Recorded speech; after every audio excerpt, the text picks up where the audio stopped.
In this video, we shall be taking a dive into the gender issue. This controversy has been building momentum for quite some time. This is a surprisingly complex topic to take on, not because the biology is complicated or that gender itself is a complex issue, but because there are no textbooks as such, no single authority which one can reference when forming any particular opinion on a subject. The theory of gender, as it is used and understood by advocates, both in academia and the wider community, has been conceived only recently. The nature of the debate itself is contaminated by ideology on the left and religion on the right.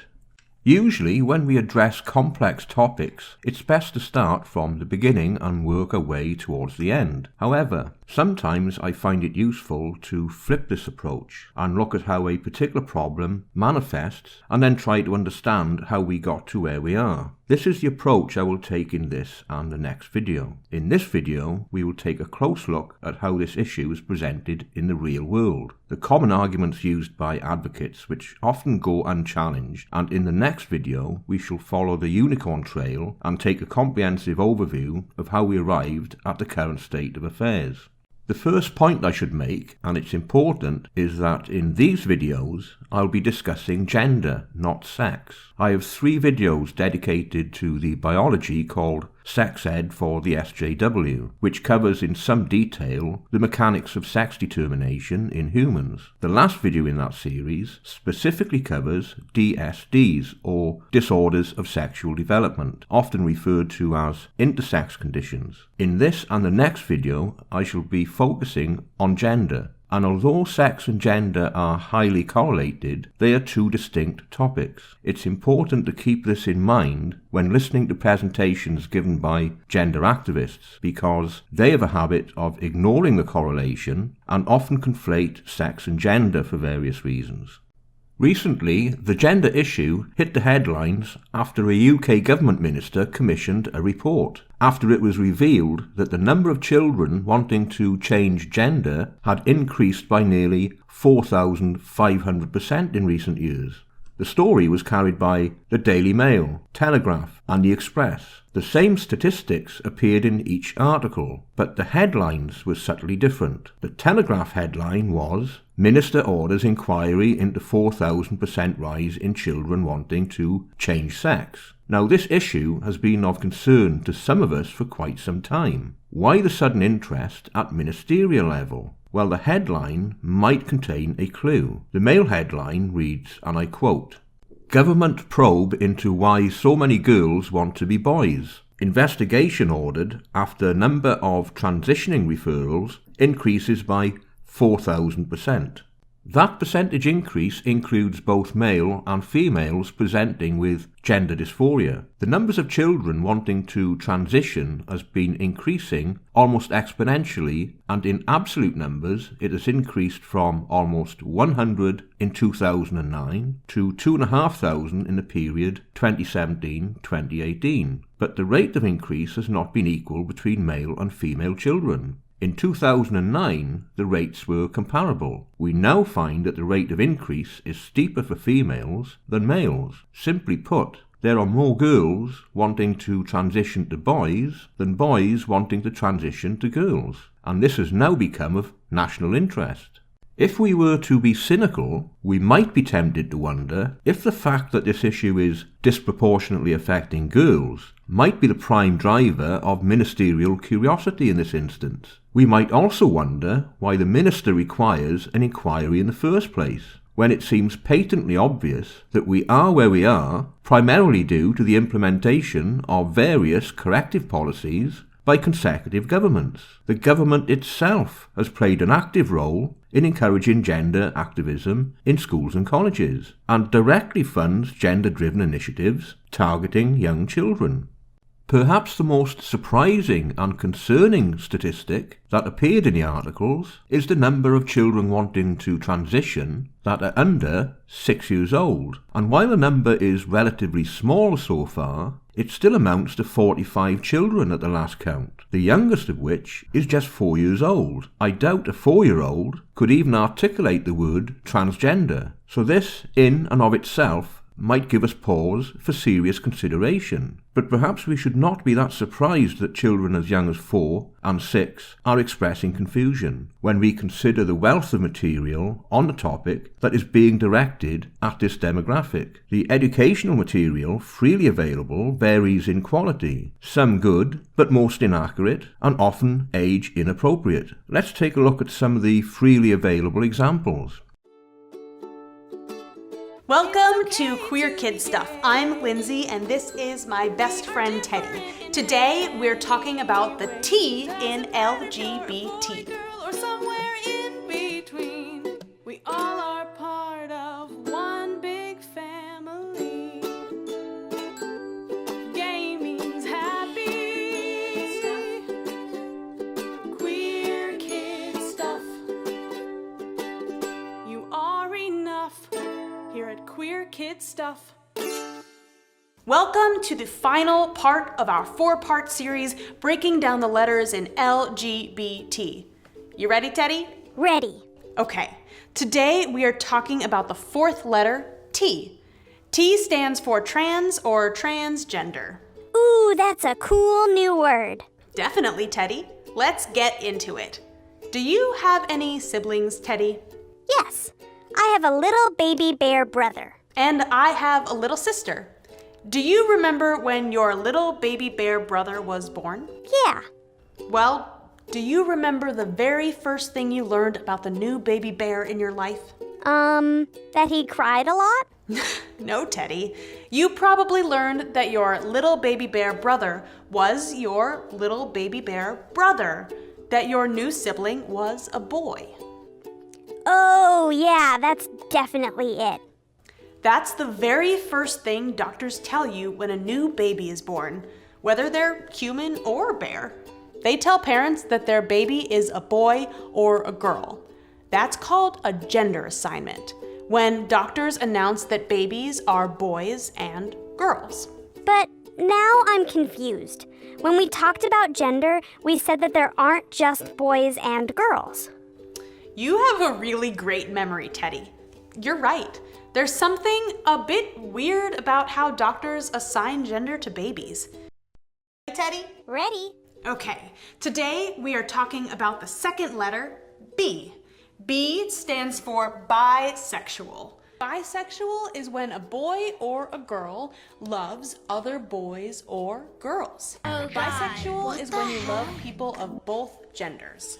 That's so cool. Yeah, being bisexual is awesome. Creepy. You're getting so good at this. I hate you. I'm freaked out. I think she's psychotic, she's psychotic.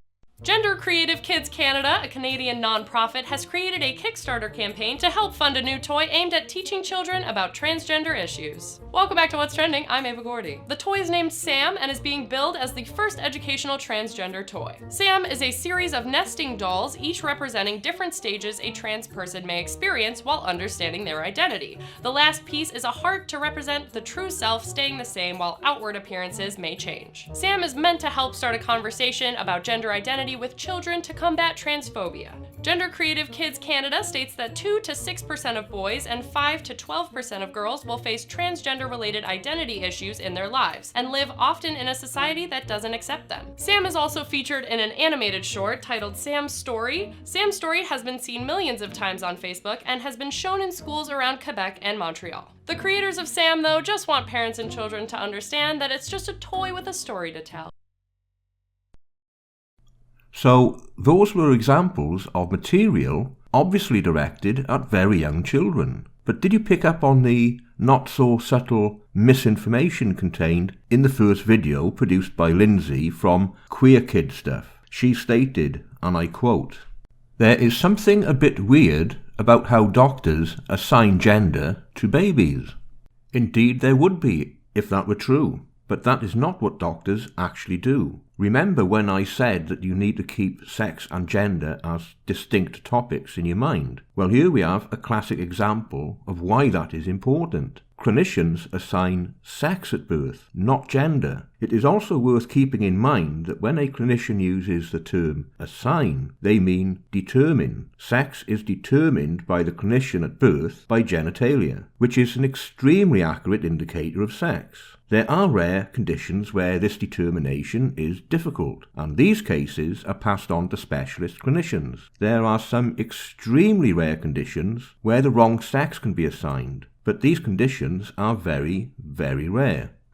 There is also a large amount of advocacy directed at concerned parents. Now, an important point to keep in mind, and this might surprise you, is there are no experts in gender. Doctors and psychologists are not accredited as gender professionals. There are no postgraduate studies that might qualify a clinician in this area. Most clinicians and practicing psychologists working in the field do so because they either have an interest in the subject or they have gained practical experience in the field by necessity. But there appears no shortage of gender experts on YouTube or advocating gender issues in our schools and colleges. Okay, I Am Jazz, a book by Jessica Herthel and Jazz Jennings.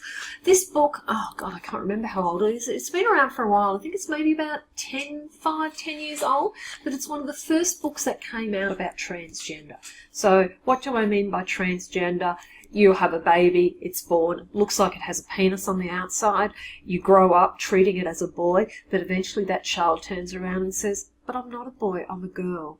So on the inside they feel like a girl, but on the boy they give the impression that, on the outside they give the impression that they're a boy. So this is a really nice book, and I wish I'd found it a few years ago, that talks about transgender. So I'll show you through it because it's got some fantastic points in it. These books are really important because A, it could be your child who one day turns around and says, but I'm not a boy, I'm a girl, or I'm not a girl, I'm a boy. Or it could be a friend or someone in the classroom or someone in the community. So my whole approach to this stuff is that it's about making sure that our children are inclusive and accepting of differences around them. You would imagine that being such a recently conceived theory, those clinicians who had, over years of clinical experience, developed some authority in the field would be leading the direction of medical intervention. But this is not the case.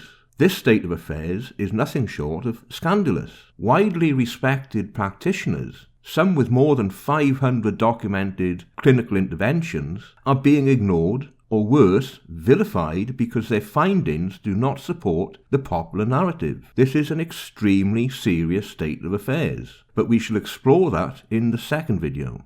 The sex educator in the last video was recommending the book I Am Jazz, written by a transgender girl, Jazz Jennings. The book is obviously aimed at the younger audience and is being used in schools to teach transgender issues. It was the first publication to be targeted at young children, and it's a good place to start in highlighting some of the common arguments presented by gender jihadists. But before we take a look at the book itself, it's worth taking a look at the cottage industry that has grown up around it. Jazz not only publishes books, but also has her own TV series. She has made appearances on national American television, in news programs and documentaries. When you do research on these issues, one of the websites you might chance across is Trans Kids Purple Rainbow. The Trans Kids Purple Rainbow Foundation presents itself as an education and research organisation. But when we look at the foundation's IRS returns, it is run by Jazz's parents as a non-profit. The research element appears confined to TV appearances, and the website itself seems to be nothing other than a gateway into Jazz enterprises. The obvious concern here is the commercialisation of advocacy aimed at an impressionable demographic. But let's turn to the book itself, I Am Jazz, and explore how it approaches the topic of transgenderism, because there are a few issues that need to be addressed, even at this elementary level. So let's address these issues point by point in the order in which they appear in the text. The first point is when the author states the following, and I quote, "I have a girl brain in a boy body." Jazz later goes on to the doctor and relates, "Afterwards, the doctor spoke to my parents, and I heard the word transgender for the first time." The impression given is that Jazz was diagnosed as transgender. This is factually incorrect. Transgenderism is not a diagnosis. The actual diagnosis is gender dysphoria, which is the distress that accompanies the feeling that one is born into the wrong body, previously known as gender identity disorder. Gender dysphoria, or gender identity disorder, is never mentioned in the book. This is not to say that the dysphoria is not a real condition for Jazz, or that Jazz is misrepresenting, only that the description offered by Jazz of the diagnosis is incorrect.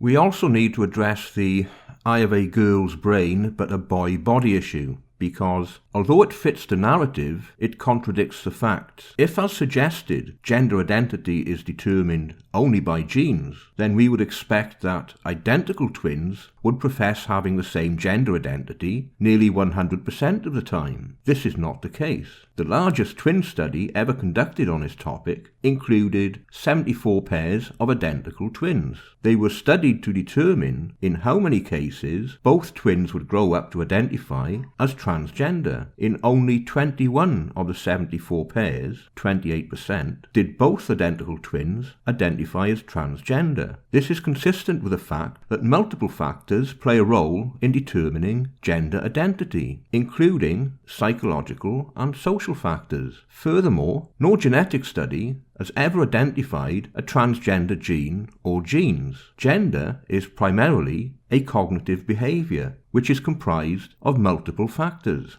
There are also significant omissions in the text. The most important is that depression is not mentioned. Now, dysphoria and its attendant psychological problems are not an easy topic to explain to children of tender years. But to be blunt, so is the concept of transgenderism. The tone of "I am Jazz" is one of affirmation. The children are given an oversimplified version of reality that does not even benefit from being accurate. The impression children would come to is that one simply adopts a gender. What is not mentioned at all in the text is any potential problems that might come later, which brings us to Jazz herself.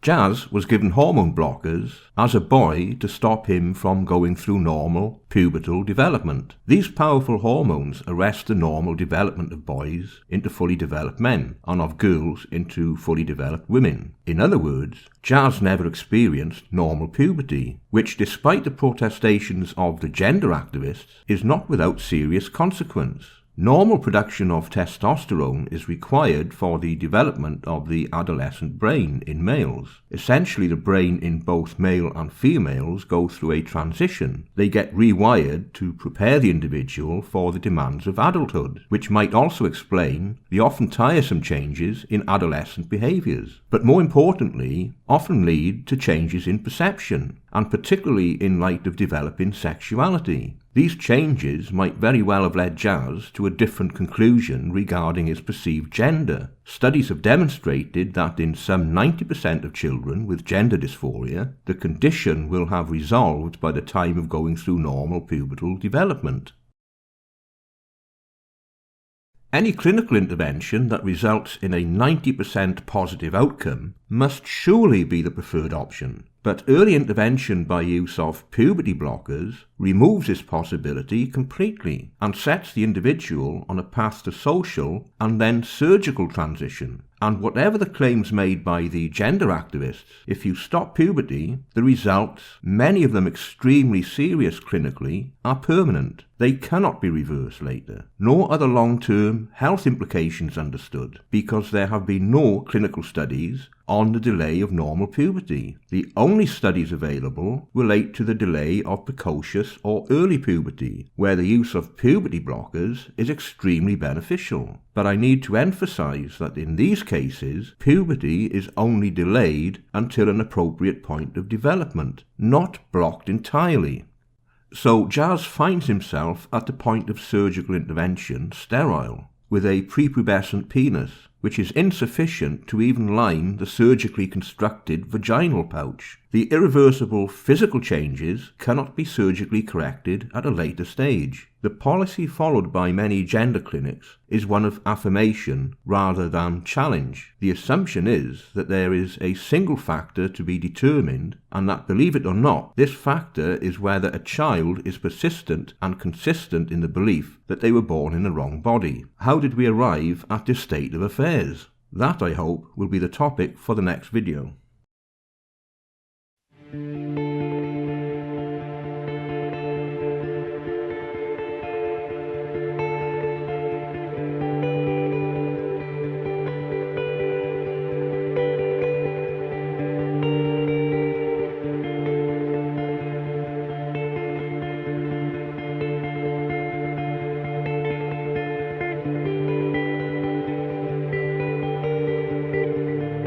We end our adventure at this point. I hope you found something of interest in this video.